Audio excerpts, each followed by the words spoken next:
Beyond the Ring, a podcast that covers all things in the stock show industry from the informative to the insane, starring Ryan Rash. You will be too much for some people. Those aren't your people. And Dale Hummel. Never get so busy making a living that you forget to make a life. Now on with the show. Welcome to Beyond the Ring. This is Dale Hummel, along with co-star Ryan Rash. Hello, hello, hello. Ryan, how's your Wi-Fi this morning? Let's not talk about it. Why don't you just get on with it and do whatever ranting bullshit Would you rather talk about China than Wi-Fi? You do whatever you want to, Dale. This is not the day to mess with me. I'm telling you right now. I do have on our 3-year anniversary, or close to it, I assume, Clifton tells us, the world and our country, in my view, are at a turning point. And it's hard for me to understand how a select few of people are in control of the direction this is going to take. This is not good when we have the compromised, senile, asleep at the wheel, throw whatever adjectives you want at Mr. Biden. But he is the one that is currently setting the tone and direction and allowing, I can't say supporting, but allowing a lot of bad things to take place in the world. And I've been ranting for 3 years, at least on this podcast. I don't know that I did on the very first episode, but shortly thereafter about my opinion on China. And it's a push here recently. And I still believe it's the silly ass spy balloon that finally got everybody's attention.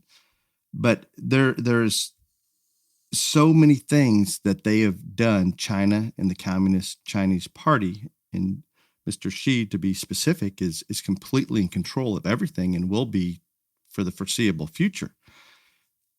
I want to point out a few things just to be clear. Here's what's been going on.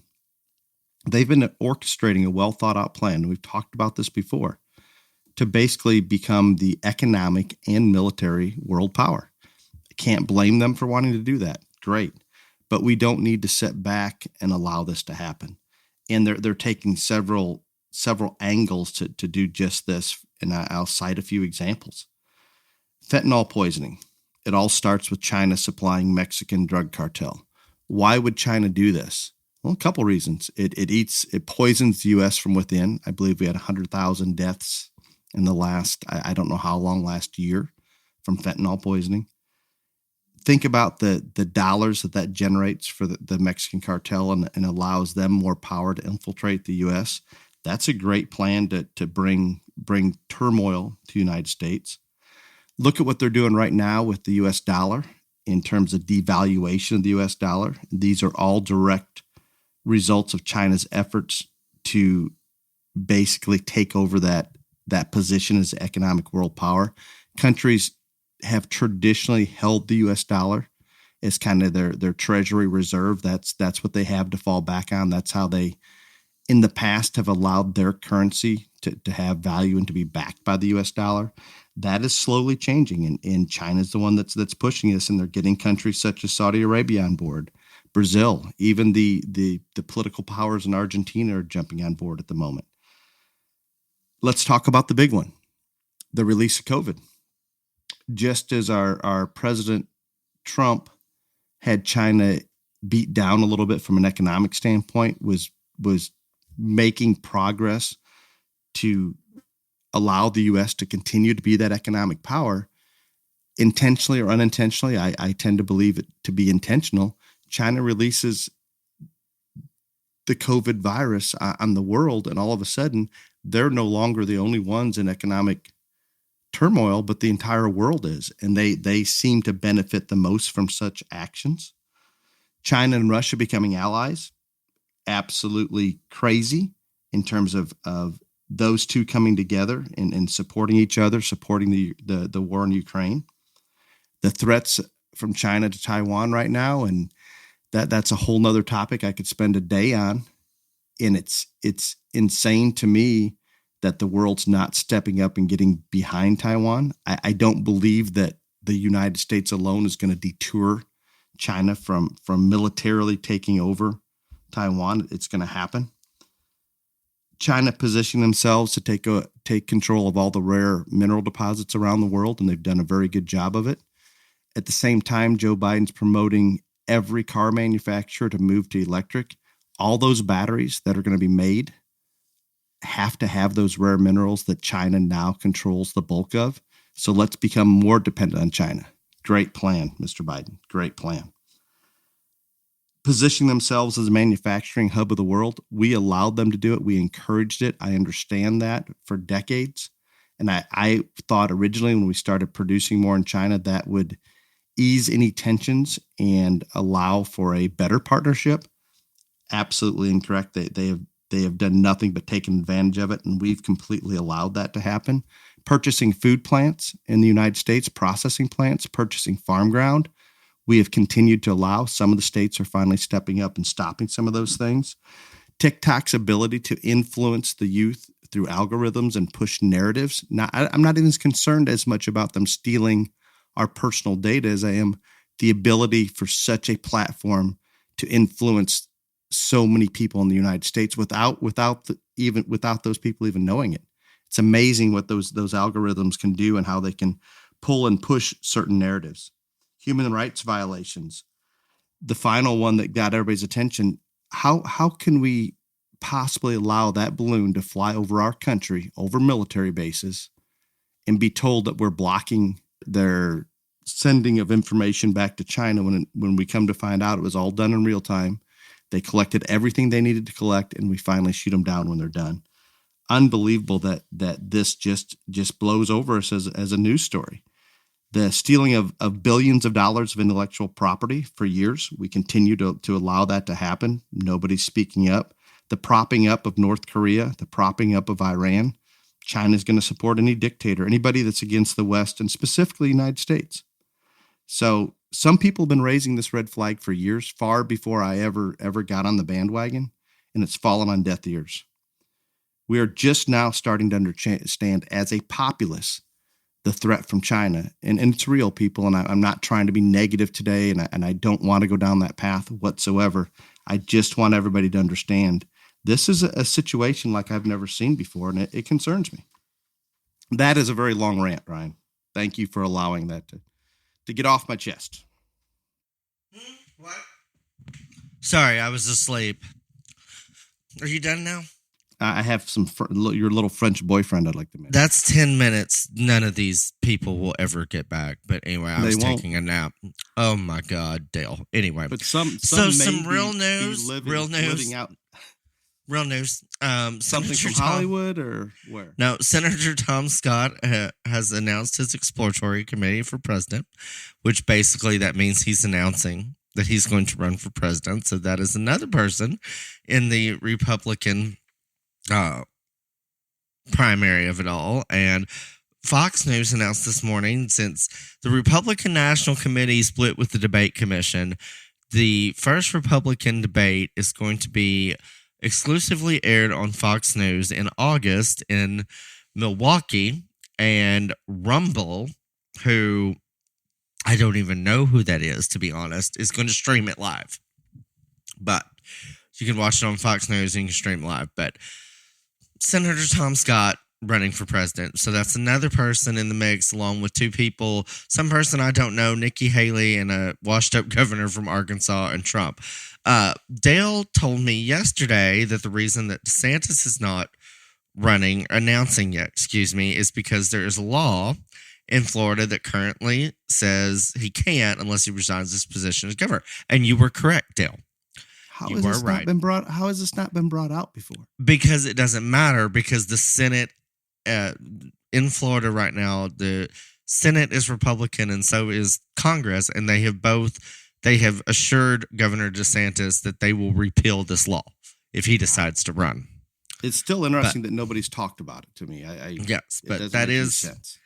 When I was digging into this, the real reason they are saying he does not want to announce is he is superstitious, and I guess he's some weird superstitious person, and every other governor that has announced first has lost. So he's hoping another governor announces. I don't see another governor in the position to announce. I don't either. And I guess former governors don't count because there's have been an Arkansas governor anyway. So I don't know. And like it cites somebody from Wisconsin that whatever, and I don't know. So, but that is, you were right on the Florida law. Do you believe that Scott's going to get? I mean, I'm sure he'll get some traction, but it's not going to approach where Trump's numbers are. I think every time somebody else enters, this is better for Trump. Trump has his people. They're not going anywhere. Think about this. Trump has the overwhelming base of people that vote in a primary. Okay? He has them. They're not moving. He could go shoot somebody in the middle of 6th Avenue in New York, like you said, and whatever. They're not going anywhere. They're not. So even if you get a whole bunch of new primary voters because they think that Trump isn't electable in the general, like we've talked about, that they've never voted in a primary before and they're going to go out and vote. The more options they have, the worse it is for everybody but Trump. Because some may like Nikki Haley, some may like Tom Scott, some may like DeSantis. Yada, yada. It's just dividing them. I have said from the beginning, the only way this was ever going to work is it would have to be a Trump versus DeSantis thing.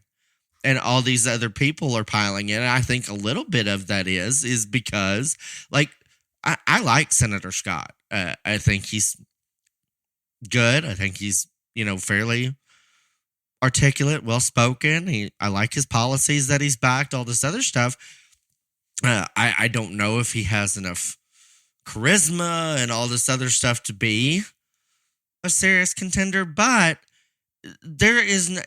when he was on Fox News today, they asked him, what about you is going to change people from voting for Trump to vote for you?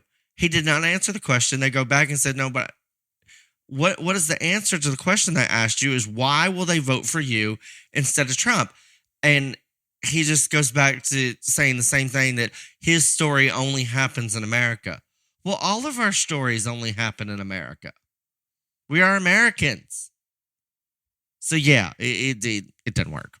But I think that more people will convince themselves. My thing with DeSantis not announcing is I get this Florida law, but he's got, statements from the president of the Senate and the head person in Congress saying that they will repeal the law. Anyway, my thing is, the longer DeSantis waits, more like this happens. Because I don't think there's anybody out there that believes they could, beat DeSantis other than Trump. Like Scott, Nikki Haley, whatever. If you look at it, it's a DeSantis and Trump thing. But since DeSantis isn't running, they say, well, Trump's got all these legal problems and all this other stuff. And so, again, him delaying is only hurting himself, in my opinion, because the more people that pile in this deal, the less the other vote, the more the other vote gets split. And there's not enough there to beat Trump anyway. And now you're just dividing it. I think he's still feeling the water to a certain degree, whether he truly can beat Trump in the primary. And I hope that he's smart enough that if it appears he cannot, and we don't know what kind of bump he'll get from announcing, but I don't think it's great. It ain't going to be a 30% bump. No. So with that in mind, I hope he did all of this with the forethought that, hey, I'm not going to run unless I can win. I don't know this, just speculation. I don't either. And again, it is what it is, but there's that. And since you had a rant about China for 15 minutes, we got to kind of wrap things up here, but there are several other things that need to be brought to attention. This leak at the Pentagon. That is my 20-minute rant, but we don't have time for that. Is that correct? I don't think in any of you that don't know about this, there has been a national security breach, a leak, where highly sensitive classified material about the war in Ukraine and other countries and what they're going to do and all this other stuff got put up on a gaming website by someone. Is from basically the blueprint on how the Yes. U.S. primarily is going to help Ukraine, the weapons, the strategy, everything was laid out. Here's the plan for the next whatever year, and it's just out there for Russia to have, and they've grabbed right a hold of it. I cannot believe that every news agency isn't on this 24/7, and it just gets mentioned and away they go. I don't know. Like, it was pretty heavy this morning. And again, that was just Fox. should be. But for people that don't follow this, don't whatever the news or as heavy as what Dale and I do, this is probably the most serious thing that has happened, I would say, during the Biden administration. It is being underplayed, and my fear is you would think they would have already rooted out where that came from, but the incompetence in charge right now through the Biden appointees, I don't know that we'll ever find out. Well, this morning, because Biden and Hunter is with him, are in Ireland, and he's not giving any press conferences and he's not taking questions. But there is a spokesman there who spoke yesterday about this, and he said again this morning that they do not have any idea who did this, whether it was inside the Pentagon, outside the Pentagon, or they are nowhere in the investigation. So I just cannot believe that he will literally say that out loud, that they have no leads, no nothing, all this other stuff. But I think the most interesting thing is the guy that was on Fox News yesterday that held this same dude's position like 2 people ago said the biggest problem is that whoever has this information and leaked it out and put it out there, is that they have way more information than just this on a device, on a SD card, whatever you want to say, and they're just sitting on it, deciding what they're going to do next. How do they know this? That's what I don't understand. He just said that if he has access to this, then he has access to way more. Whoever this person is. He or she or it. Right. Yeah. And said that this could be the tip of the iceberg. And we have no idea. No. They have no leads, no nothing, whatever. But yeah. And so Biden is not even addressing it. He's just gone. No. And this is exactly what's happened, from the pulling out of Afghanistan to the border to every crisis. And there's so many of them. Our news cycle and our attention span is so short. In the past, one of those would have brought down a president. But now, if we ignore it for a week, it's just like it's gone. The populace in this country is ignorant, is the best way I can put it. That we just go past it. You're all worked up over little Frenchman, Macron, but anyway, or Macaroon, whatever his damn name is. Well, would you like me to tell you why? Yeah, I know, because he decided to align with China. But on the French. I hope I offend any French person out there listening. I'm done. That's crap. Okay. Can you just it's acknowledging that China is now the world power, so he's going to suck up that direction. Okay, but he is. But they are. If you are a world leader, and you're going to get real offended. But anyway, if you're a world leader right now, and you got to choose between Xi Jinping and Biden, for the sake of my country, I'm going with China. And it's not, I still choose, I'm not even going to say it. I can't even use the word Joe and say I choose him. It's not between those two. It's between a totalitarian, a dictatorship, communist party, and the free world, the West. It's the West versus communism. And last time I checked, we've bailed France's ass out a couple times in terms of the world Trump, order. Though. No, we go way back to World War II. Let's just go all the way back. You're talking about way back, yeah.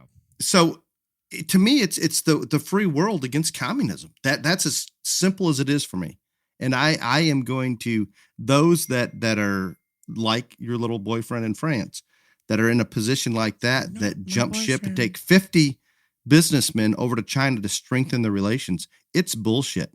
He can make that choice, but I can assure you, I hope that Trump's back in office and he just steps on that little bastard. Sorry for those of you that are fans of France. I've been there a couple times. I had no use for it before, and I have a lot less use for it now.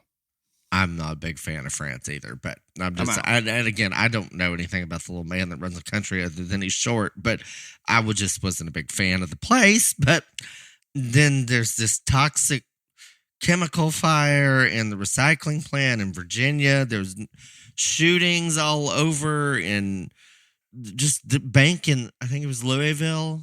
Is the world and our country a mess at the moment? Can we agree? Yeah. I mean, and again, we had Tennessee shooting, we had Louisville shooting. I mean, all this other stuff. And I am not going to get into big old debate on gun control on here. I'm not. But like, you watch this stuff and you keep up with it, and it is what it is, whatever. This is all I got to say. Guns do not kill people. People with guns kill people. So, and that is the whole thing. I don't know how we prevent the mentally ill from getting guns. I don't know how to do that. But the mentally ill are those that think that criminals won't have access to guns if we put more laws on the books. There's plenty of regulations on the books, and more is going to do absolutely no good. The bad people in the world will always have access to guns, and you are a dumbass if you do not understand this. Yeah, Period. It's that simple. It's just like drugs. It's illegal to buy drugs. And how many people do you see every day that are strung out? Okay. I mean, like, seriously. So I'm not blaming everything in the world on Biden. But if you will go back in history and just truly research things, when there is a weak leader at the helm of the United States of America, there is more chaos, more disorder, more crises, all this other stuff. And there just never been a weaker president than Ever. Biden. No, I And mean, every one of his thank God Jimmy Carter hang on to see somebody be worse than him. I mean, literally. Yeah. I mean, I think we had some terrible inflation. He was a nice enough guy. I don't even think Biden's I think he's a criminal. I think he's compromised. I think he's senile. I'm just going to take a deep breath. But It's every one of his policies, Ryan, is the opposite of where it needs to be. Every stance he's taken on foreign affairs is completely wrong. Every single time. From the time he started as a senator 250 years ago. oh yeah, no, I mean, like, literally, there is a hot mic moment of Obama saying, "Never underestimate Joe's ability to f things up." And I know I'm not supposed to use that word on here, but that is literally what his president said. So but it's a mess. It's a mess. Even things that are right now in the world picture irrelevant, like the transgender bullshit.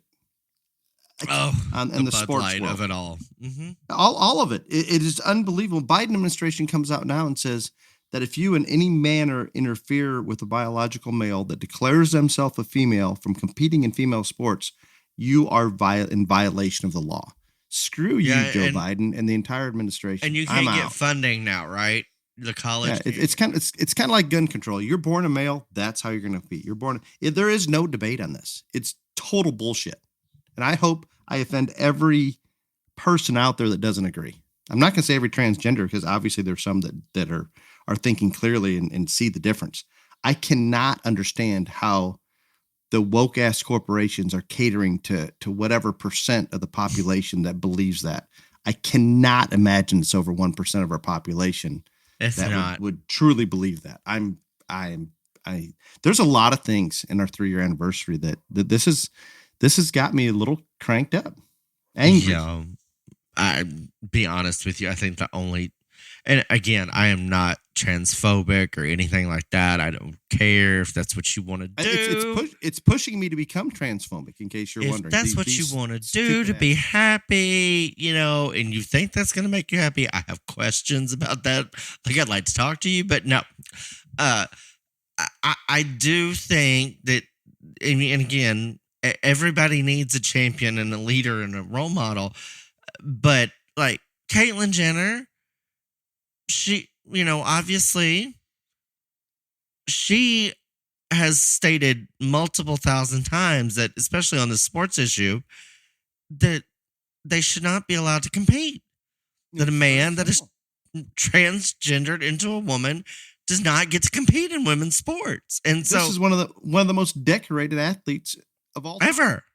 Right. And again, someone who is, transitioned the full way and all this other stuff. And so, like, if you can't listen to that person's perspective on it, then I don't know. I think Bruce, Caitlin, whatever Caitlin, if she, I'm gonna work on my pronouns here. If she chose to go into women's sports right now, I have a feeling she would dominate at this point. Even this age would dominate. It's crazy. My pronouns. Maybe she should go back. Maybe she should go back and win a dozen Olympic medals on the female side. No, I appreciate Caitlin's stance on this and clarity, but I don't think any of those on the other side are listening. It's similar to the gun control. We think we write some more laws, you're going to keep guns out of the bad people's hands. It's all bullshit. It's crazy. There's no logic. There's no common sense. Yeah, but I do think we're kind of upside down on lots of things. But anyway, and then the only bit of livestock show world current events that I have, and again, y'all, I don't know any other way to put this. And so I'm just going to say it. I said at the beginning of the year that, like, I wanted anybody that showed to me to quit with the following them in and all this other shit, and because it wasn't going to matter. And I thought that maybe y'all might listen. Again, you do whatever you want on other people, but if you're going to show to me, this is the judge. If you're showing me, I'm talking to you. I think it's stupid and insulting. So I'm just going to put this another way. 15 egomaniacs armed with a Scotch comb and a can of paint or glue following an animal into the ring under me is not going to faze or persuade my opinion. So stop it. What if a couple of those are relatively attractive? Nope, not going to work. Okay, just checking. Nope. And again, I don't know how to put it any simpler.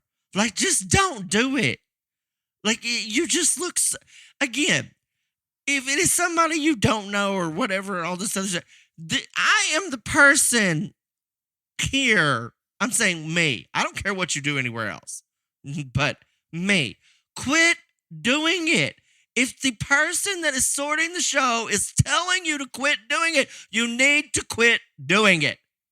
It is offensive. It insults my intelligence. I think it's dumb. And I don't know the large majority of you anyway who are standing out there armed with your can and Scotch comb that think that that's going to influence me. So just stop. So where is this? You judged and had this happen? No, it's just been building. Okay. It's been building. Sometimes certain events and it's been set building you off a little bit. Building. Mm-hmm. Understandable. Are we ready for some more positive news? Yeah. BTR-JLA.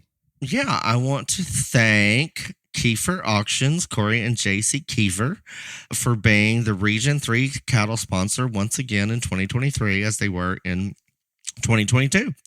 And Kiefer Auctions is a full-service auction company in the North Texas area with 26 years experience that is family owned and operated. Above all, Corey and JC Kiefer certainly understands the importance of providing customers with the most advantageous return on their product. Establishing a relationship built on honesty and integrity is a priority for us. They also handle various types of auctions, from farm and ranch equipment, fundraisers, galas, business liquidations, livestock, estate sales, and more. Corey is a licensed auctioneer in the state of Texas and is available for hire for any type of auction. I have known JC my whole life. We grew up showing together, and just a Kiefer family is a great family, and we appreciate them for supporting BTR JLA again in 2023 with their Region 3 cattle sponsorship. Then I have, because again, this is going to be the month of novice, and I think we did novice cattle last week. So we're going to do novice goat top 10 in the nation. First is Emma Bradley from California. Second is Eli Hambrick of Arizona. Third is, I am going to mess this one up. I'm going to get Paisley right, and then I think it is Moesha. I don't know, from Arizona. Sadie Brink, Riverside, Iowa, fourth. Gianna Pedro from California is fifth. Remington Sullivan from Nevada is sixth. Addison Paredes from Nevada is next. Kiana King of Antlers, Oklahoma is eighth. Colton Dinky of Indiana is ninth. And Laredo Headley of Oregon is 10th. I'll help you out. I believe it's Danky on the one.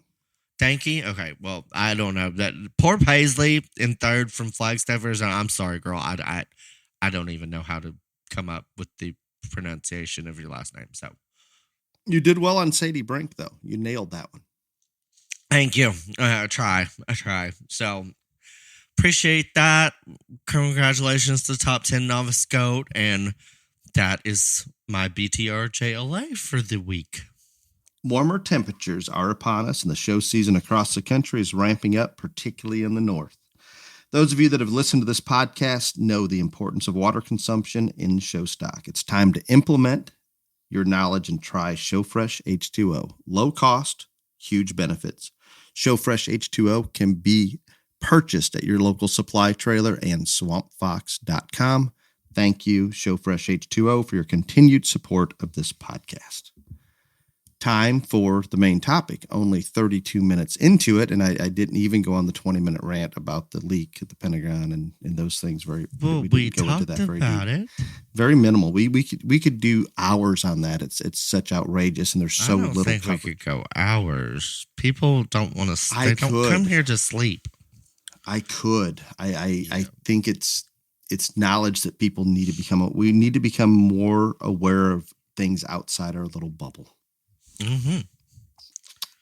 Top 10 episodes over the this is Lord. I'm sorry. I had issues this morning with my Wi-Fi and all this other stuff, and so Dale always is worried about this stupid title, and he makes shit up as he goes along. This week, 3 years ago, we launched a podcast. That's just what this is. Approximately 3 weeks. So this week. No, it was this week, 3 years ago. Got it. I was unaware of the exact time. Yeah, it was this week, 3 years ago. I mean, the date is always going to change because there's going to be a different date on the Friday, but it was this week, 3 years ago, that the very first podcast went out. And so, anyway, we're just going to kind of do a little recap about things. And first off, say thank you for listening, especially when Dale goes on a 15-minute rant about bullshit that makes me go to sleep. But anyway, so thank you for listening to us for the last 3 years. But I just thought it would be fun to figure, because I've never looked at it, find out which of the episodes are the most listened to. And so now this was a couple of days ago when Clifton sent this to us. So anyway, but right now, the number one episode, or most listened to episode, is number 77, Monkey See, Monkey Do. And I don't remember a lot about it, but basically we talked about that you see somebody doing something at a stock show and then everybody bails in and does it. And do we really want... There are some things that not you need to do. If that's how I remember that episode, at least. I remember. Yeah. And how long ago would that have been? 70. It was number 77. Episode? So a year and a half ago, approximately, maybe in that. So what I remember is the point of that whole thing was think for yourself has to be implemented. We do too much following others, and it's good if you see good showmen out there. You can watch them and emulate some of the things that's all great. Understand maybe why they're doing certain things, but so much in life, and specifically talking about our industry, we are following the leader rather than thinking for yourself. And I can't emphasize that enough. And Ryan, and I apologize, I got distracted there, but the Statue of Liberty, the poodle ball, all of those things, just things that don't make sense. There's no reason for it. And I always go back to feeding the supplements. And I'm sure some supplements are great to feed, but people will sometimes feed them with zero understanding of why or how they may or may not benefit the animal just because somebody else is. I hope that people, because that was the most listened to episode, really, really get the point that you're better off thinking for yourself, making sure everything is logical. Make sure it makes sense. It's very simple. If it doesn't make sense, there's no reason to do it. Anything beyond that, I my mind doesn't work that way. There's no reason to do something just because everybody else is. I'm out. I'm done. It doesn't work. Anyway, the second most listened to episode is ring steward etiquette, and I'm not going to let Dale get on any rants to this because this is pretty straightforward. It was like what we said, things that the ring steward needs to do.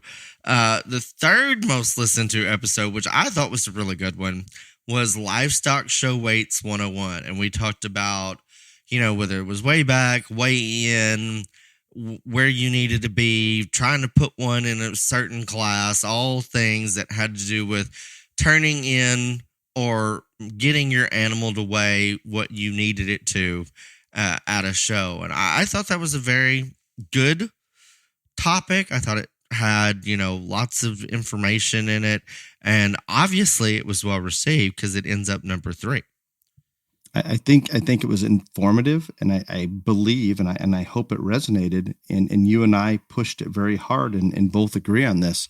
There's more stress involved with trying to figure out what weight to put it in. And I see it even more at the Texas Majors because all the shows have a history of where the weight classes and the divisions broke, and they usually make that available for the exhibitors on the market side. We don't have as much of that. You have to kind of keep your own history at some of the other shows, even the national shows outside of Texas. I guess OYE would be one that's pretty available as well.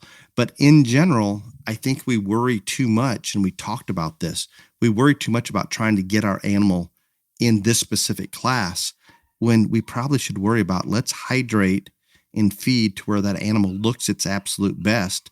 If you have a certain percent way back, once you're at that weight, take whatever off of them you feel comfortable with the animal going in the ring at the weight they look the best. I don't know how else to put that, but it does.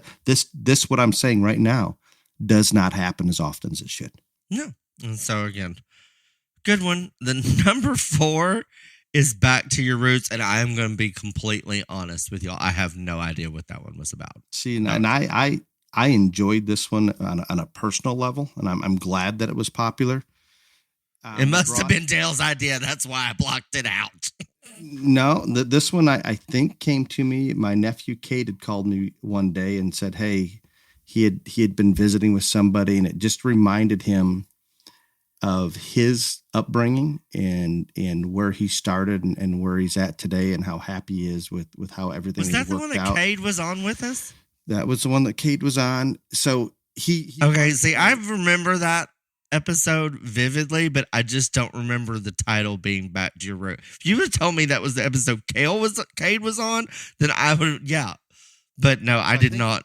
I guess the title just threw me off. So I think I loved that episode because we both told you how dumb you are about certain things. It was great. And Cade also tried to make me feel a pig, which I have not. But anyway. So I think the point that, and I know when he called and said, "Hey, what about this topic?" I said, "Sure, I can bring it up. We can do that topic, but I'd appreciate you coming on since you're passionate about it, visiting with Kate and have him do so." But I think his point was he wanted to convey we need to just take a deep breath, appreciate where we've come from. Because most of us did not start at the top.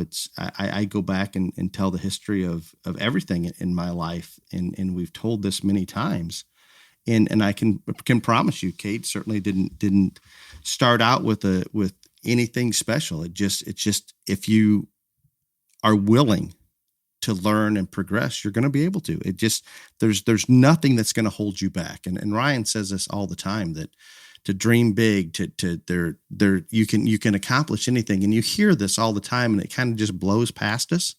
But if we stop and look at a lot of those successful people, guys, they weren't that much different than you or I or anybody listening.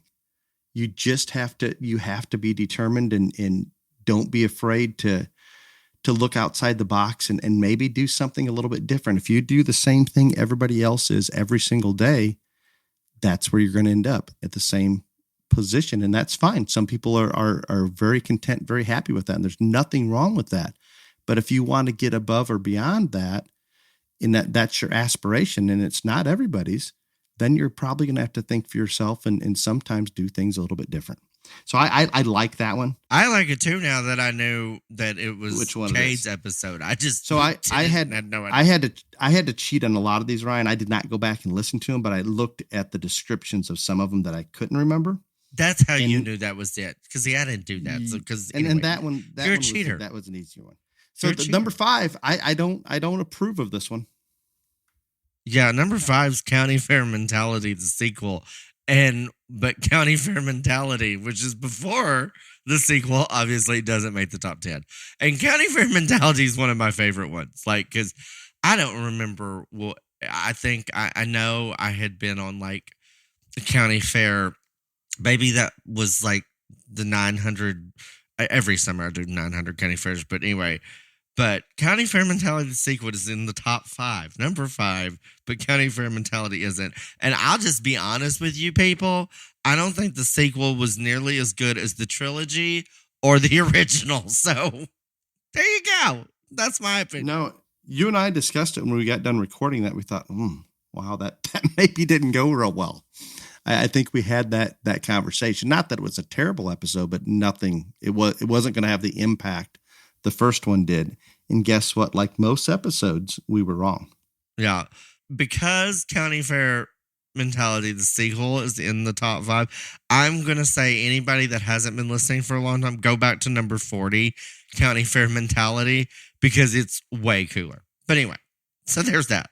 To our recollection, we could be wrong. But No, it was way cooler. How many times has the sequel ever been as cool as the original? Never. In anything. Apparently this time. They're wrong.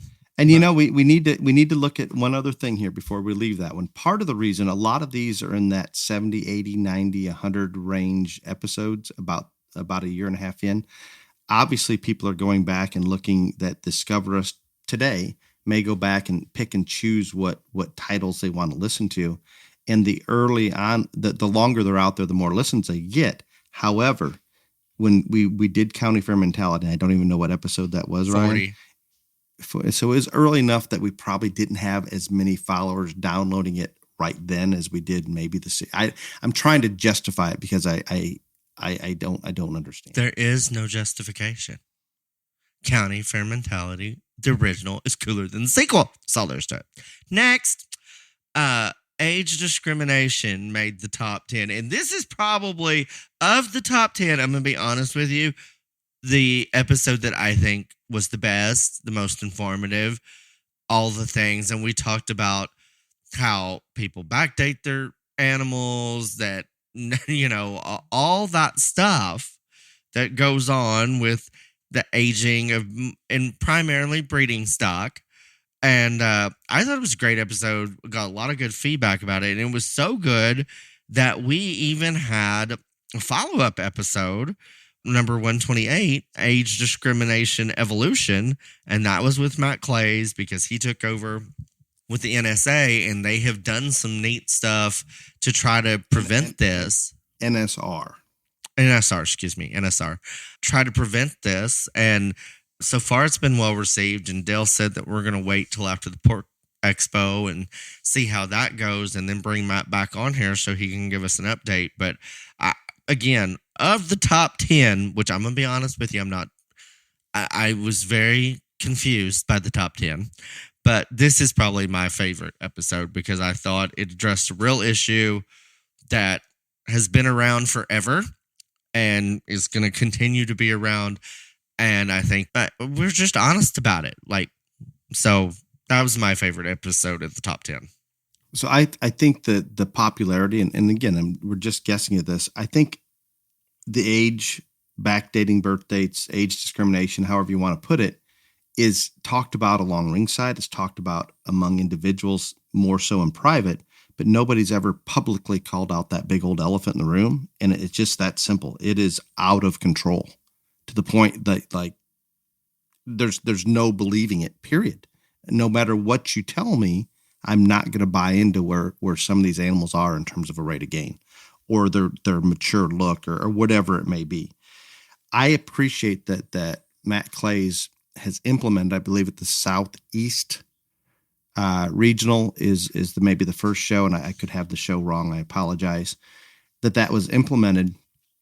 And the fact that you're able to take, let's say, all the January born Yorkshire Gilts, weigh them and break them into 4 classes, I think it sets it puts the judge into a mindset that all of a sudden we don't have this one out here weighing 50 pounds more than one that's actually got more quality because they're not coming together in class, but rather in a January division. And we're used to divisions coming back in. And I think at least Ryan, you and I can say this when they come back from the class winners come back into a division or divisions come out for a grand champion.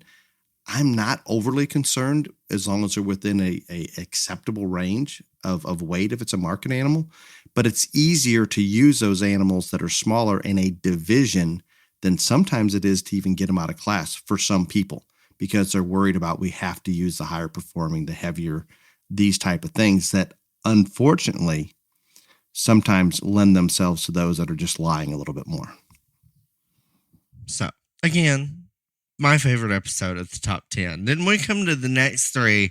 And because I actually we're not just recapping the top 10. I'm going to go on here in a little bit after we get through this and talk about ones that, if you haven't listened, ones that I think that are real important. Next 3, well, I don't think we've ever had a bad episode, but I kind of grouped these 3. Oh, we have. Oh, no, the first one was terrible. I don't think that we intentionally meant any of them to be bad.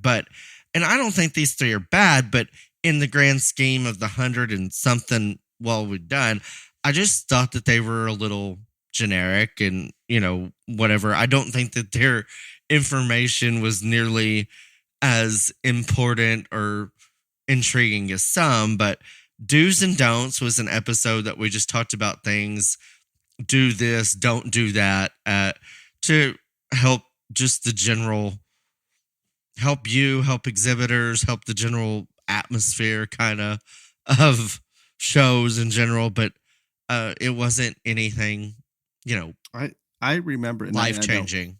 I don't remember it well, but I thought it was one we kind of threw in there because we were just last minute needed a topic. Then Handshake 101 was on there, and I believe, and again, I think this was probably one of my ideas because of the thousands of kids that come up and shake hands after the thing. And I do think a good handshake is important, and knowing, what is, but again, in the grand scheme of life, I never would have thought that an episode about how to shake hand would make the top 10 in this thing. 70 or 9, but number 70, navigating the show ring. Again, I guess there was some good information in that, but I think this one came about, Ryan, because both I remember this why we did this. I both for some reason must have just recently done a show, and it was just unbelievable that there are some. I can use an example: kids that come in the ring. It may be midway through the show. Show's been going on for a couple hours, and there'll be somebody come in the ring and they don't even know what direction to line up. It happened half the classes last weekend to me. How is this possible? I still don't understand. Evidently, even though we have over 3 million people listen to these downloads, and this is in the top 10, they're listening, but they're not conveying this to their little angels. Because, again, if I could give you one tip about going to a show, take your kid up there and make them watch a class or 2 or 3. So when it is their time, they know what they're doing and where they need to go and all this other stuff, because I cannot tell you how bad of an impression it makes on a judge if you're a fourth, a half, 3/4, or almost to the end, and a kid comes in that class and literally has no idea where to go, can't even follow the one in front of him. I cannot tell you how bad of an impression that makes, but it is the worst impression you can make in a show ring.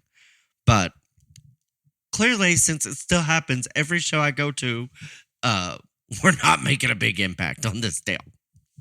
No, I would agree with that. I think we should continue to try.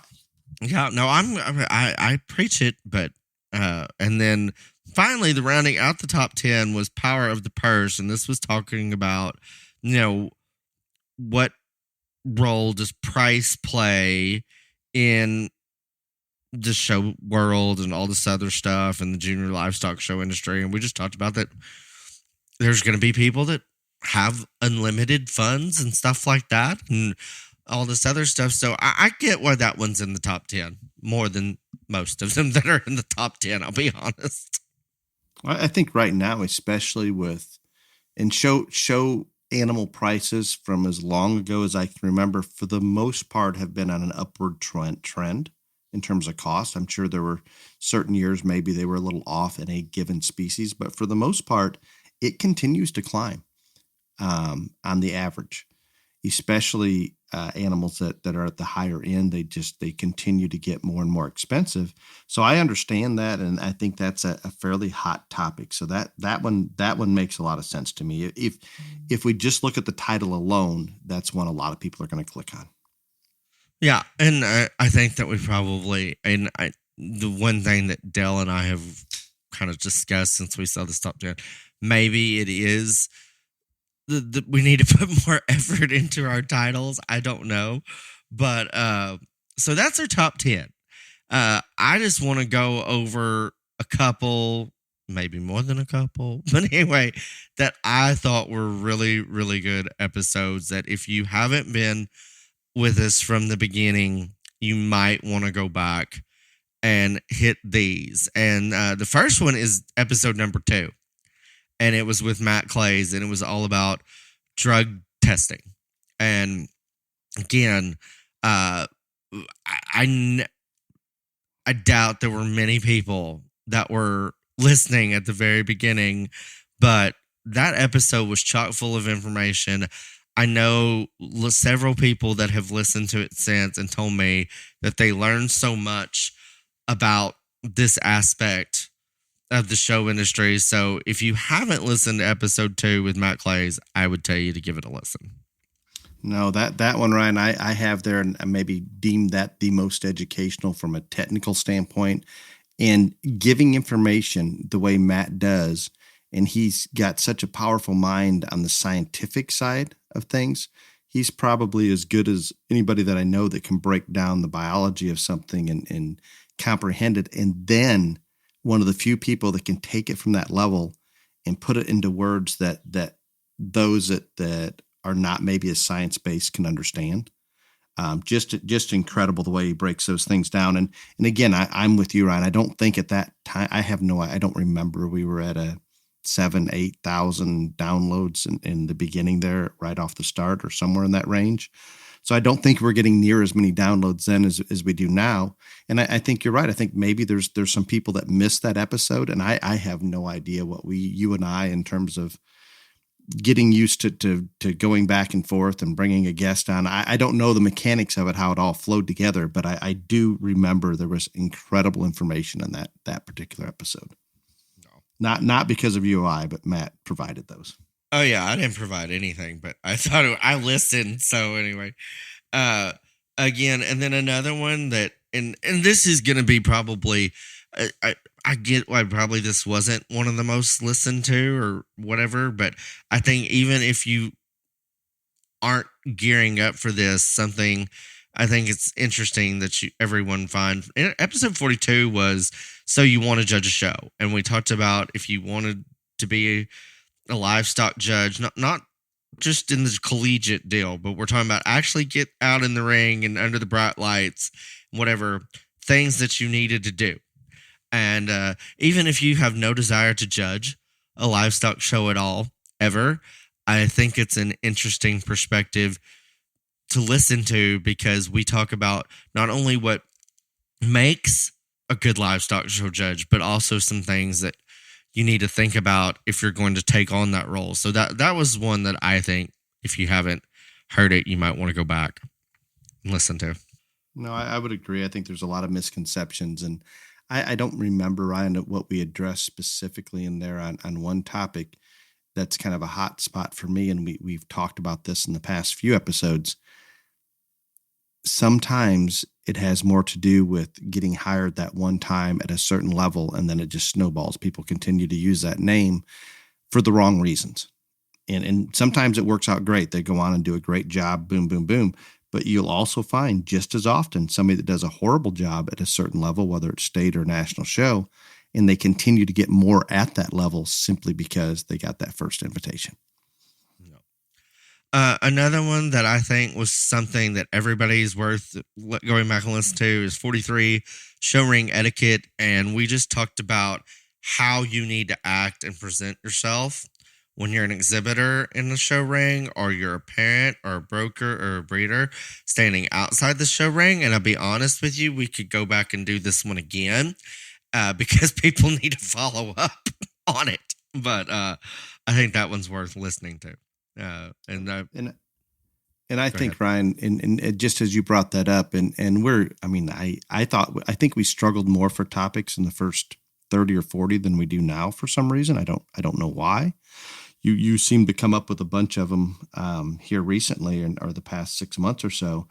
But I think we are going to have to recirculate back and maybe cover some of those things that we once covered, and adjust for the times and how the industry has evolved. So just a heads up to our listeners, we probably will, let's use a Jen Psaki circle back on some of that, just to bring her back into play.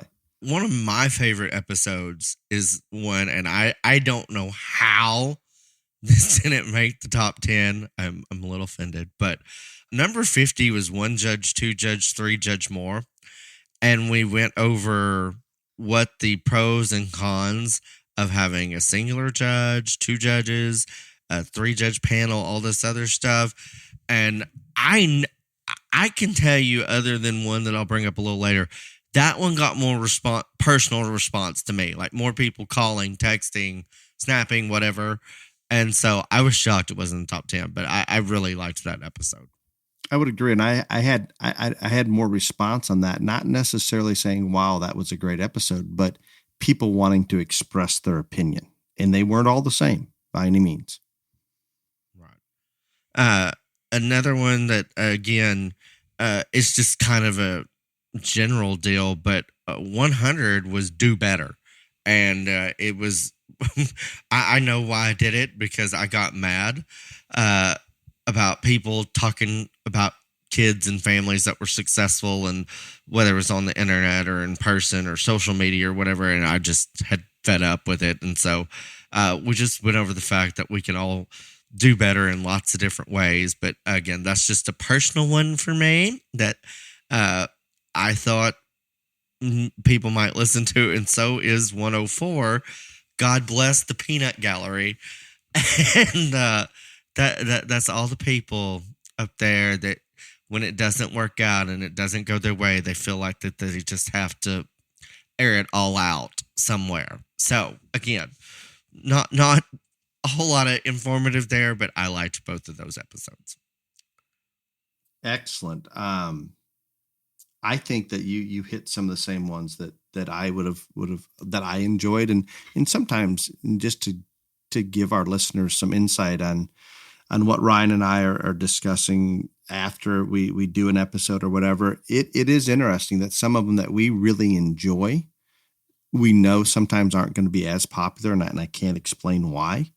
But I have seen a trend that the certain titles are going to make a difference. And I don't even know what this one today is going to be titled, but we need to make sure that it gets some attention. And the other thing, the ones that are informative, and we want to make it entertaining. We want to make it informative, educational, all those things. And some of those informative ones, they, irregardless of what Ryan and I think of them after we get done, because sometimes it's a little tougher to go through basics 1, 2, 3, 4.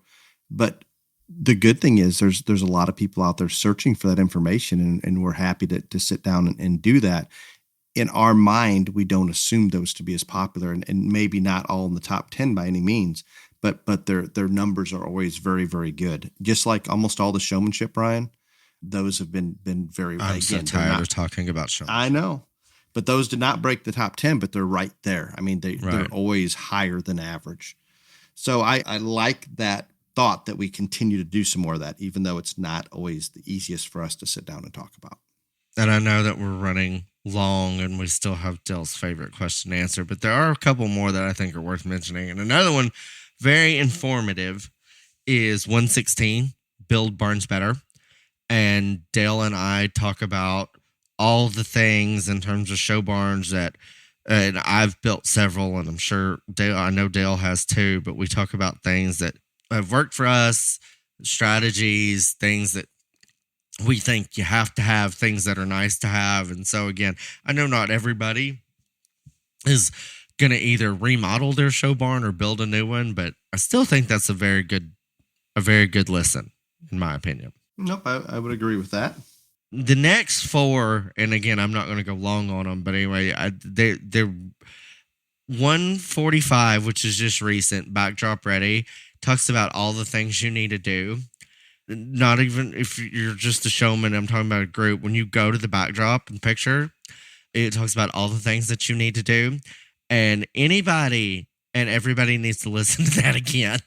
Because I'm telling you, I was just at a show this weekend. There was 2 ring deal. I was talking to the young lady that was judging the other ring, Jessie Judge. And every judge that I talked to, the backdrop deal is the most awkward. It's the most terrible, all of it. And so anything that any of us can do to make that go easier and flow easier, good listen. So listen to Backdrop Ready. The one last week, and again, it wasn't going to be in the top 10 because it just happened last week. Trading Banners. I really think people need to listen to that. And I'm going to tell you that one person in particular told me that I was preaching to the choir and that it's like the weather. It's not going to change no matter what you say. And I say bullshit on that. And I'm not going to call that person out. But if we don't talk... I don't mind. I believe you said it was Mr. Butterflies and Rainbows. I'm not answering that. But I think. I don't recall exactly. If we don't talk about stuff like that, we don't talk about things in our industry that aren't right, that need to be better, then you're right, nothing will ever change. And I'm not going to be that person. I'm not going to sit here on the sidelines and not talk about stuff that's wrong and needs to be better and needs to change. So again, that Trading Banners episode, talking about judges and how they need to act and be, and those that select them, that one is one that I think is real important. Then rounding out, I know Dale's got some, but just 2 personal ones for me. The first time that Dale couldn't be on was episode 49, and so I went by myself, and it was Glowing Up Gay, and it was just kind of my personal story and how this all has happened. And so if you want to know any more about me in depth, that one. And I think probably one of the funnest ones that we ever did was 62. And that was The Gay Takes on Miss Texas.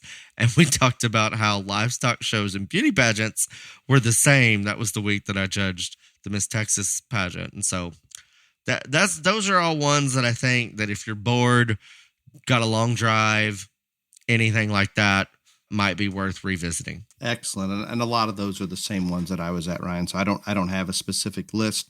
Some of the ones that did make the top 10 that I am glad to see that did. I like the Monkey See, Monkey Do because I'm such a proponent for thinking for yourself. And I think that one kind of revolved around that. So that makes me feel good that maybe there's an impact. And Ryan and I have stated this many times. We get lots of texts and calls that, hey, you need to do an episode on this, or you need to change this.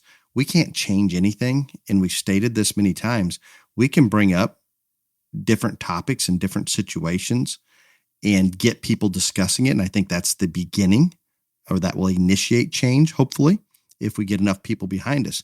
But just Ryan and I speaking up doesn't do any good whatsoever unless those of you, the masses out there, actually start to discuss this publicly. You can't just do it and think about it on your own, but actually have that conversation with that show manager, with that breeder, with that broker, with that other family, whatever it needs to be. That's how change happens.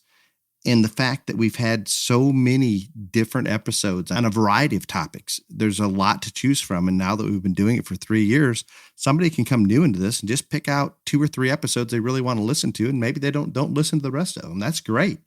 But I appreciate those of you that have taken the time to even listen to one episode. Maybe this is the first one you've tuned into, but it is appreciated because I know there's a lot of choices out there in terms of podcasts to listen to.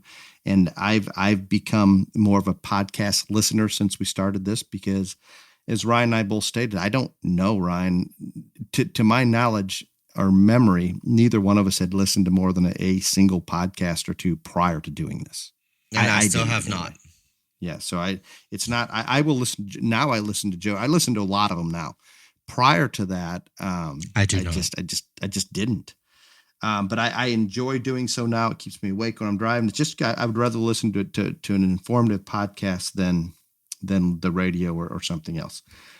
With that, a couple I wanted to bring out, and Ryan already brought out the drug testing from an information standpoint. I just talked about monkey see, monkey do. I told you how, on a personal level, and hopefully it resonates with so many, the Back to Your Roots, where my nephew Cade came in and just threw it out there that, guys, this is possible. Look at where I started, where I'm at now, from his perspective. And I think he was very passionate and personal about how he addressed that, and hopefully that those can be related to. So there's several out there, and again, it doesn't really matter which episodes that Ryan and I like. I just hope that there's some out there that can either entertain you, you can gain a little bit of information. And that's why when this was initiated, that was the purpose. And we go back and forth. Do we bring more guests on? Do we not? And to be honest with you, the reason we haven't maybe had as many guest appearances as I would have originally thought, we don't plan ahead far enough, usually, to get the scheduling right and so forth. There are some that we definitely need to bring in because they have been popular. And I think there's some information from a technical standpoint, especially that would be good to hear from some of those specialists in the field. So I will continue to make an effort to do some of that. But thank you for 3 years, I guess, is where I'm at. And at. I'm also going to say this on the guest part. Like, I agree with Dale that we probably need to have more guests than what we do. But I'm also going to say this, and this offends anybody, that's okay. I don't care. We're the only livestock podcast that doesn't rely on having a guest each week. So that kind of makes us different and sets us apart. So that's why we don't have guests as much. And that's just the truth. And we're not very organized. You're not organized. I'm exceptionally well organized, and so is Clifton. Yeah, we don't. I don't think that far. There's not as much planning as maybe one would think going into some of these things. Okay, we are going to have a whole deal, and I'm not going to give it away, but we're going to have like a whole topic that is multiple weeks where there will be a guest each week coming up. So there you go. Yes, as soon as we take time to implement such. Mm-hmm. Okay, it's the time, and again, thank you everybody for 3 years of. Did we have question and answer from the very first episode, Ryan? No, we did not. No, I don't know when question and answer started, but it needs to end. Well, we need to find that so we can celebrate that anniversary. No, we do not. No. Yeah, I think that's a fantastic idea. No. Okay, the first question comes from Elizabeth, and I'm going to confess, I got distracted when you were talking about monkey see, monkey do, because I was pulling questions off of the Facebook Messenger as you were speaking, so I got a little lost there. Elizabeth, good morning. I was wondering your thoughts on county fairs splitting dairy goat showmanship and market goat showmanship at county fairs. I have been in contact with our local superintendent. I'm getting a lot of pushback on the possibility of this. Kids that show market goats really struggle with fitting into the very slow pace of dairy showmanship. Any thoughts or advice is appreciated. I know nothing about dairy goat showmanship, so I have no advice. I don't know very little. I do have advice. y'all should outlaw that whole white outfit. That's terrible. You should not inflict that on a small child. Yes, that is my advice. Get rid of the white. I'm curious where, and then we see it, I believe, in the dairy cattle ring. I don't care where it happens. In California, the same to y'all. You putting those little 4-H kids in that white thing with the little green Mount Me hats. It's a terrible idea. Horrible. I'm more concerned about the corduroy jackets at 110 degrees. That concerns me. But so I guess if this lady is asking if dairy goat showmanship and like market or what goat showmanship needs to be together, no, it does not need to be, because it's completely different and not even close to the same.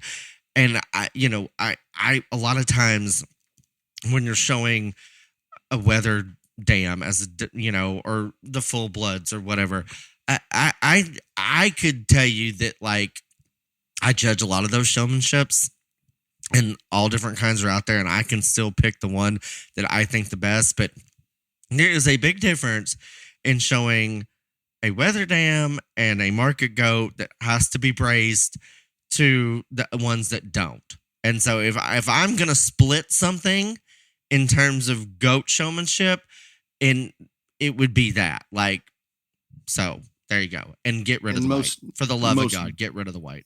Most definitely split the dairy from that. That's just, you're two totally different. And the problem is, at the county fairs, you may have a dairy goat judge come in and they're going to favor those dairy kids. You may have a meat goat judge come in and they're going to favor. At least split them so they can choose within that contemporary group, because it's going to give those kids that are not in their area of expertise a little more chance to succeed in their given division. Trent, we would love to see you all bring in the CEO, the NSR, CPS, ABA for question and answer, and get a vision of the long-term goals of the association. What are your thoughts on this, particularly regarding breed purity? So a little bit of a statement, a little bit of a question. Well, it's not going to happen. That's what I'm going to tell you, because we're not bringing somebody in for just question and answer. And we've done breed purity. We've talked about it. And I think it's more of a whole episode of just letting people. Yeah, I don't know. It's a lot. It's not going to happen. I'm just telling you. Sorry about your bad luck, but it's not going to happen. The breed purity thing, like, again, we've addressed it, and it's kind of like age discrimination and all. There's some other issues. Like, does things need to change? Yes, but in the grand scheme of things, it's going to be very, very tough to do. And, there have been things going on, and I know that there are ways to determine if an animal has the certain parentage, heritage, DNA, whatever, all this other stuff. But until those tests are mandatory, when an animal is registered, not going to work. So again, Ryan, time out. They are mandatory. No, there are. Oh, yes, they are. Nope. So I think. No, you're lying, sir. Again. No, I'm not confused. That you don't have to be a certain percentage of a breed to register in some of the hog breeds. No, yes, you do. But I'm also saying there are. It doesn't matter whether it's hogs or hog. There are tests out there that can determine if you have to be 3/4 of something or whatever. Yeah. That can determine if that's accurate or not. Those tests are not required to get papers. You were confused. Okay. So it's just wrong. But Trent, I think what Trent is trying to get at, and this is a perfect example. We're not in that trenches of that hog world, and I don't even pretend to be. But there are purity tests, and we're arguing about what percent purity is allowed to be registered, Ryan. That's called papers. And that number is always in debate amongst the board. And I believe there was an effort made to start at a certain point and move up 1% or 2% each year. So it's always in flux, and animals that do not meet that to prove a point are not being registered. So I think just like the confusion that you're having there, we need to bring. I get I don't know how large of an audience it would gain, but there are definitely people that would like to understand that are in that circle of people in the trenches raising purebred hogs. That I think it'd be very informative to. Unfortunately, Trent, there's I think it's probably a 10% of our, I don't know what percentage of our listeners, but it's a narrower topic that maybe wouldn't appeal to the masses. And clearly Ryan and I do not have the knowledge to address it without bringing somebody in, but bringing all of those CEOs in is also a challenge. Let's get back to an area that we understand a little bit better, maybe. This is from Max. To your knowledge, do you know if gene editing has ever been done on an animal in the show ring? What are your thoughts on allowing gene editing in the show ring and in the commercial animal production world? Dale, this is all you, because I'm not going there. Gene editing, to my knowledge, and again, I can't say for absolute. There's no way to absolutely know for sure or not. No, but I'm going to say because of the cost, and I would say still relatively speaking in its infancy, especially relating to show animals, that I do not believe it's taking place. At some point down the road, 20 years from now, I don't know at what point, because technology is going to continue to advance. And a lot of that will depend on whether our government allows these things to take place from a moral issue. And if the door's wide open and we're allowed to gene edit food animals for production purposes, and I don't know that it will or won't, I'm sure there'll be some restrictions, but let's say you open that door wide open and didn't restrict any of it, there would be a lot of progression. And I do believe, and some are going to think I'm crazy as usual on this, but Max, I do believe if the door is wide open within a few years, it would be advantageous to probably do some of that. We are not to that point. I don't know that regulations will ever allow it to progress to that point. I don't know if cost will ever allow us to get there. Could it benefit? Could it come into play? All of those things, yeah, that they can. And the same thing in the commercial animal production world. I understand that people don't want to screw with God's intentions or Mother Nature and leave things how they are. We don't want to create a Jurassic Park or whatever that may be. But I'm also a realist that there are more people on this planet each and every year, and there's less and less space used for production to feed that population. So without continued efficiencies, I don't know how we feed the world. And this is one area where there could be considerable advancement, and there has been some. So I don't believe that it applies to the show world now, but Max, that's a good question looking forward. I don't have a good answer. That is all for today, as far as I can tell. Yeah. It feels like we should have another question, maybe. No, we do not. No. Well, guys, I appreciate you listening in to the 3-year anniversary episode and Ryan sharing some of his insight on the episodes that he thought would be more popular and giving some suggestions on, if you haven't listened to a couple of those, to go back and grab a hold of. With that, be safe. Y'all come back now, you hear?